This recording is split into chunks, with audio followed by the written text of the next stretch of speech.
Doucement, on sent que la journée... Voilà. Est-ce qu'avant qu'on clôture avec une... Non, non, non, non, non, non, non, non, non, oh non, c'est pas juste, c'est pas du tout ce que je voulais dire. Non, non, je pensais surtout à nous tous. Bah, en pratique, est-ce qu'il y a encore des questions brûlantes qui n'ont pas été abordées et qui vous semblent être qu'il faut signaler maintenant, qui pourront être élaborées plus dans le document écrit, mais qu'on a oubliées, ou des choses qui sont qui n'ont pas été citées aujourd'hui? Est-ce qu'il y a des trucs que quelqu'un voudrait ajouter à ce qu'on a pu dire? Moi, je voudrais dire qu'il faut insister sur ce que tu as dit à plusieurs reprises, c'est-à-dire que on entraîne par ces opérations, en tout cas la sleeve et le bypass, des mutilations digestives, dont on connaît les complications, dont on sait qu'il peut y avoir des conséquences à moyen terme, mais que le vécu à long terme est quand même assez problématique et inconnu. Et c'est ça qui justifie cette réunion, probablement, puisque comme ça vient d'être rappelé, les choses pour le moyen terme sont relativement connues, même si l'application des recommandations n'est pas encore parfaite. C'est plutôt dans ce sens-là qu'il faut, à mon avis, bien insister. La relation aussi avec les médecins traitants, et je pense que la formation utilisant les moyens modernes et le relais avec sinon des centres de soins, des relais d'enseignement de l'apprentissage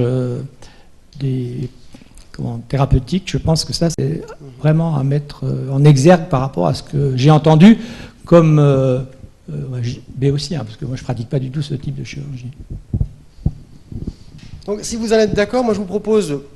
C'est pas un exercice très facile, donc je vais le faire parce qu'il faut le faire. Il faut clôturer et synthétiser tout ce que vous avez brillamment dit et échangé.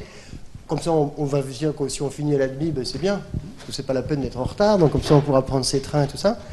Donc néanmoins, pour répondre à notre collègue, je crois quand même que si on avait provoqué cette réunion, c'était parce qu'il nous semblait que, à l'inverse de ce que peut-être vous avez ressenti à la fin, mais peut-être que le matin, on a peut-être plus insisté sur cet aspect-là, les recommandations de 2009 ne nous semblent plus tout à fait opérationnelles et qu'elles semblent aujourd'hui peut-être, ce caractère un peu incomplet aujourd'hui nous semble peut-être un frein pour convaincre l'assurance maladie avec un fondement un peu plus solide et officiel, de réfléchir à un mode de financement qui est le nerf de la guerre pour que ce suivi soit bien pris en charge. Donc je vais essayer de résumer ce qui me semble justifier dans ce qu'on a entendu aujourd'hui, voilà, la peut-être motivation d'une révision des recommandations sur l'aspect du suivi.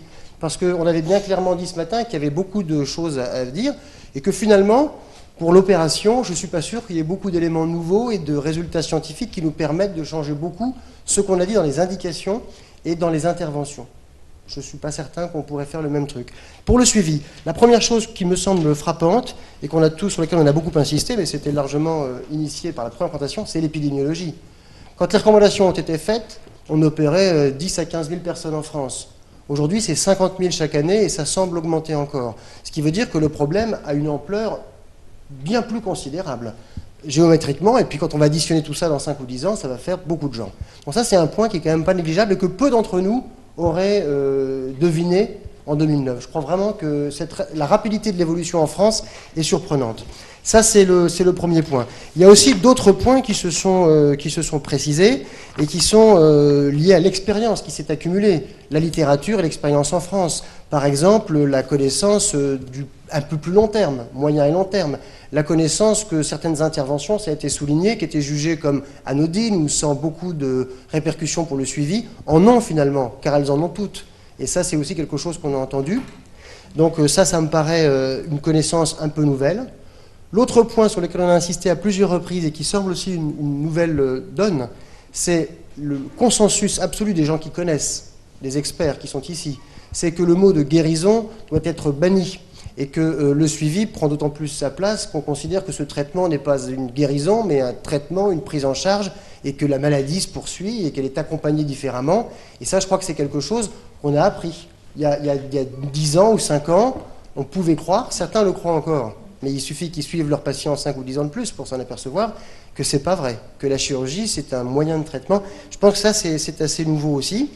Il y a un autre point important avec qui m'a semblé être souligné, c'est que certes il y a beaucoup de patients, mais il y a quand même des situations particulières qui sont plus définissables et qui nécessitent, parce qu'elles ont des risques spécifiques, des dangers réels et des caractéristiques précises. On a parlé de la grossesse, du diabète, sans parler du type 1, on est allé assez précis.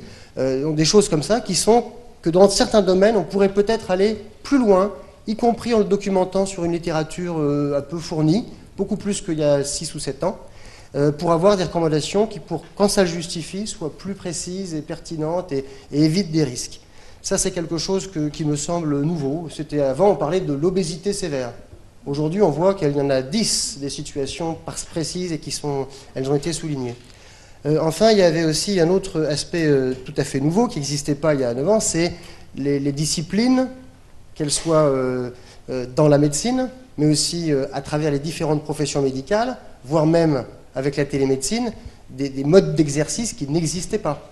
Et donc, par exemple, l'apport des paramédicaux, si on convient que c'est quand même un élément important, il n'est pas du tout ou très peu évoqué dans les recommandations et qu'on pourrait donc avancer sur ce plan-là aussi pour permettre un truc tout simple, c'est la place d'un psychologue par rapport à un psychiatre, la place d'une infirmière coordinatrice dont le concept n'existait même pas en 2009, pourrait aussi justifier qu'on y réfléchisse de façon plus structurée.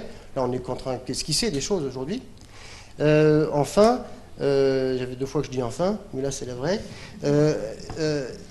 Un point important qui semble net aujourd'hui, et c'est les patients comme les professionnels qui l'ont dit, c'est que le suivi, ça commence au préopératoire. Et dans les recommandations, peut-être que ce point, il n'a pas encore été suffisamment souligné, c'est comment on peut insister en préopératoire pour préparer les conditions d'un meilleur suivi. Et la recherche, on le dit toujours dans les recommandations, on a encore souligné l'importance que la recherche, sur spécifiquement le suivi, que la recherche doit s'intéresser à ce suivi pour avoir des données documentées, des études randomisées. Et ça, on le dit toujours dans les recommandations. Pour terminer, c'est pas nouveau. Donc voilà, moi, en quelques mots, ce que j'ai trouvé aujourd'hui d'éléments nouveaux pouvant justifier ou en tout cas solliciter l'HAS pour réfléchir dans un temps à définir à de nouvelles recommandations. Si vous en étiez d'accord, je vous propose donc de toute façon, vous avez compris, ça c'est très bien, parce que ça fait partie des choses qui nous ont fait choisir l'académie comme hôte, c'est que le système, vous allez le découvrir, vous ne le connaissez pas, est très très efficient, ce qui veut dire que dans un délai qui ne va pas dépasser quelques jours, vous irez en 2 clics et vous trouverez toutes les interventions in extenso disponibles. On pourra... Donc ce sera assez facile, pour moi ça va me faciliter la tâche aussi, mais vous pourrez aussi après, quand vous recevrez le document écrit, je vais m'engager à le faire dans une quinzaine de jours, donc 15 jours, je vous demanderai de réagir assez vite pour les trucs qui sont insupportables ou que vous ne trouvez pas vrais. Et puis ensuite, disons qu'on peut se donner un délai. Alors on avait dit que dans un mois, c'est-à-dire le 11 mars, une conférence de presse était organisée dans ce même lieu, avec tous ceux qui veulent y participer, bien sûr, pourront, avec restitution d'un document qui sera simple, hein, parce qu'on ne peut pas prétendre beaucoup plus en une après-midi, mais qui permettrait d'alerter les gens que ça peut intéresser sur le suivi, c'est un problème, on commence à y réfléchir, il y a des pistes qui sont envisagées.